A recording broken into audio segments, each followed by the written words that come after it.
Independence day. সকালবেলা ছিল আর গাট্টু চিংকি স্কুলে যাওয়ার জন্য তৈরি হয়ে বসেছিল। বাবা ওদের সাথে বসে টিভি দেখছিল। তখনই ওদের ঘরের বাইরে থেকে একটা আওয়াজ আসে। বাইরে একটা টেম্পো এসেছিল, যাতে লাগানো মাইক থেকে গান বাজছিল। বাচ্চারা, যেই ইন্ডিপেন্ডেন্স ডে আর রিপাবলিক ডে কাছে আসে, আমরা এই মিউজিকটা সবসময় শুনতে পাই, তাই না? হ্যাঁ বাবা, সত্যি বলেছো তুমি। বাবা, তুমি জানো এবারে ইন্ডিপেন্ডেন্স ডেতে আমাদের স্কুলে কিছু বাচ্চাদের টিম বানানো হবে, আর ওরা না গান্ধী ময়দানে যাবে। আরে বাহ, এটা তো খুব ভালো কথা। আর বাবা, গেস হোয়াট, সেই টিমে আমি, গাট্টু আর ক্লাসের আরো কিছু বাচ্চাও অ্যাড হব। সাব্বাস বাচ্চারা। তাহলে বলো, ওখানে আর কি কি হবে? বাবা, গান্ধী ময়দানে অন্য স্কুলেরও বাচ্চাদের আর টিচার্সদের টিম আসবে, আর আমরা সবাই মিশে ওইখানে আগে মার্চ করব।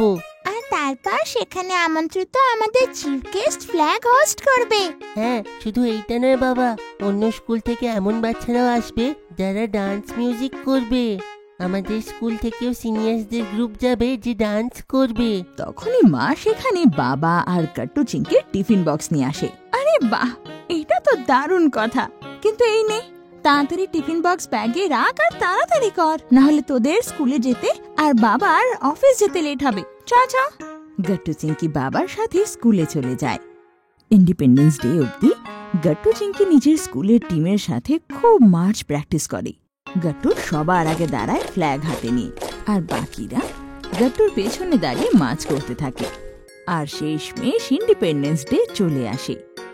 সেদিন গাট্টু চিংকি তাড়াতাড়ি উঠে নিজের হাউস টি শার্ট পরে রেডি হয়ে যায়। গাট্টু চিংকি, এই নে, তোরা দুজন ইন্ডিয়ান ফ্ল্যাগের এই ক্যাপটা চেয়েছিলি না, বাবা নিয়ে এসেছে। আর তাড়াতাড়ি কর, স্কুল বাস এলো বলে। আজ তোরা গান্ধী ময়দান যাবি না, তো তোদের বাসে যেতে হবে। হ্যাঁ মা, আমরা রেডি। আমার শুধু নার্ভাস ফিল হচ্ছে। আমি সব থেকে প্রথমে, আবার ভুল না হয়ে যাক। ওহো গাট্টু, ভয় পাওয়ার কি আছে, আমরা কতবার প্র্যাকটিস করেছি এটা। হ্যাঁ তো, বেস্ট অফ লাক, সব ভালো হবে দেখিস। তখন স্কুল বাসে হর্ন বেজে ওঠে আর গাট্টু চিংকি তাড়াতাড়ি স্কুল বাসে গিয়ে বসে পড়ে। বাসে আগে থেকে ওদের টিমের বাচ্চারা আর পিটি টিচার ছিল। আর কিছুক্ষণের মধ্যেই ওরা গান্ধী ময়দান পৌঁছে যায়। সবার প্রথমে প্রত্যেক স্কুলের এক এক করে মার্চিং শুরু হয়। তাই গাট্টু চিংকি নিজের টিমের সাথে গিয়ে মাঠে নিজের জায়গায় দাঁড়িয়ে পড়ে। চিংকি গাট্টুর পেছনে দাঁড়িয়েছিল আর ওকে আস্তে আস্তে বলে, গুড লাক গাট্টু, ভালো করে করিস।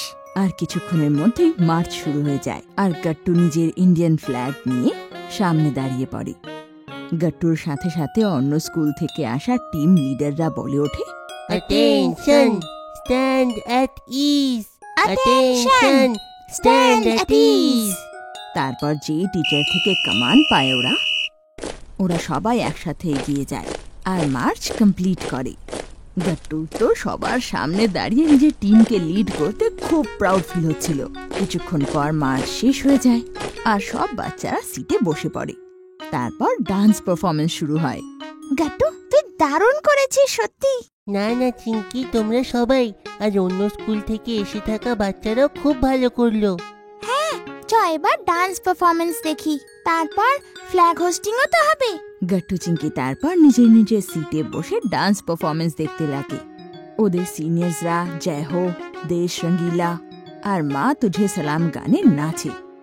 তখন স্টেজে চিফ গেস্ট আসেন আর উনি সব বাচ্চাদের বলেন, স্টুডেন্টস, আমি একজন বুক রাইটার, আর আমার আজকে তোমাদের সঙ্গে দেখা করে আর তোমাদের সাথে ইন্ডিপেন্ডেন্স ডে পালন করে খুব ভালো লাগলো।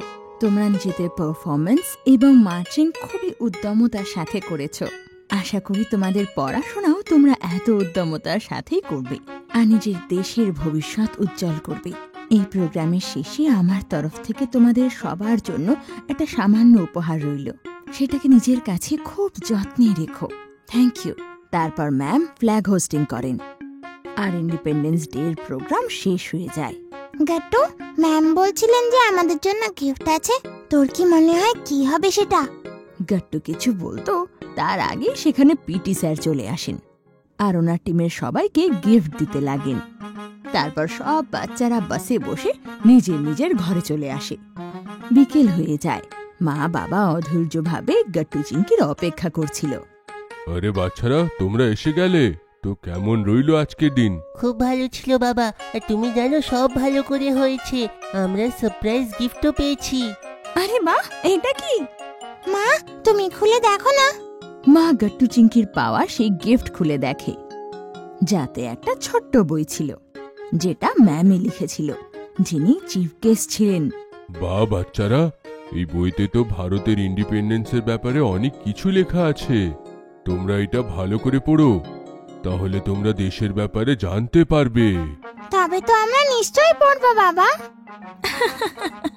চ এবার তাহলে তাড়াতাড়ি রেস্ট নিয়ে নে, খুব হাঁপিয়ে গেছিস না? চ।